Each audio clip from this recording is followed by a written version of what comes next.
हनुमान जी के साथ किनारे पर आए और वहां पर हनुमान जी का गुस्सा आ रहा कि अब आगे चल नहीं सकते क्योंकि समुद्र आ गया। जामवंत जी से अंगद जी कहने लगे कि जामवंत जी मैं यहाँ से वहां पर एक छलांग में जा सकता हूँ लेकिन रिटर्न नहीं आ सकता, मेरी एनर्जी वहां पर खत्म हो जाएगी। तो बोले तुमको मैं भेज भी नहीं सकता अगर तुम जाना चाहो तो, क्योंकि इस जो मंडली है इसके नेता हो तुम भी। तो बोले अब किया क्या जाए? बोले हनुमान कहाँ है? हनुमान जी लाल पीले गुस्से में मिट्टी को खरोद रहे थे कि मैं क्या करूं क्या करूं। तब जामवंत जी ने उनको सर्टिफिकेट दिखाया कि बचपन में आप मस्ती कर रहे थे तो आपकी बुद्धि छीन ली गई, आपकी शक्तियां छीन ली गई थी और उसको स्टोर करके बंद कर दिया। आज आपको जरूरत है इसीलिए याद दिला रहा हूँ। आपको वरदान है, आप अष्ट सिद्धि के हो, बल के विधाता हो, वायु के वेग के, इतनी शक्ति आपके अंदर है कि संसार में किसी में नहीं है। क्यों? क्योंकि आप शिव के 11वें रुद्र अवतार हो। तब हनुमान जी को जैसे ही मालूम पड़ा, बजाओ ना ताली, ऐसा लगता है पूरी भीड़ का भार एक के ऊपर ही है।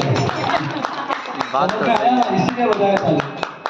तो हनुमान जी को ये सब बातें बता करके जैसे ही मालूम पड़ा तो हनुमान जी ने अपनी शक्तियां इस्तेमाल करना शुरू कर दी। जैसे एक पिताजी अपने बच्चे को डॉक्टर बनाते तो वही बेटे को भी डॉक्टर ही बनाएंगे, और जैसे हमारे हाथ में पैसा आता तो खर्चने का दिल भी करता। तो वैसे ही हनुमान जी को शक्ति मिली तो हनुमान जी की परीक्षा होगी। अध्याय दूसरे दोहे में है, सुरसा नाम की राक्षसा। हाँ। उसने मुंह खोला हनुमान जी के सामने, बोले मैं तुमको खाऊंगी।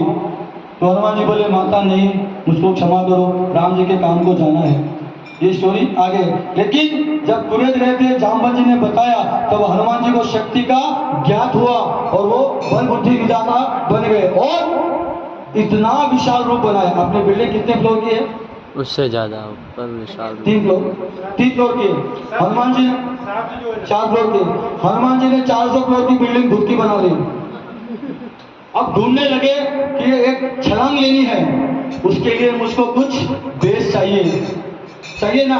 जैसे शिकार करने के पहले शेर तांगते हुए फिर 2 कदम पीछे जाके धड़ाम से झपट लेता, वैसे ही हनुमान जी को एक बेस चाहिए था। तो वहां पर एक पर्वत था, उस पर्वत का नाम था सुंदर पर्वत। इसी पे इस कथा का, इस अध्याय का नाम पड़ा है सुंदर कांड। बहुत अच्छा आशीर्वाद आप लोगों का। ये प्रसाद मेरा ही होगा। तो सुंदरकांड में जैसे ही हनुमान जी आगे चले तो सुरसा नाम की राक्षस ने उनकी परीक्षा लेने के लिए आई थी। वो राक्षसी नहीं थी, देवों के द्वारा भेजी गई थी।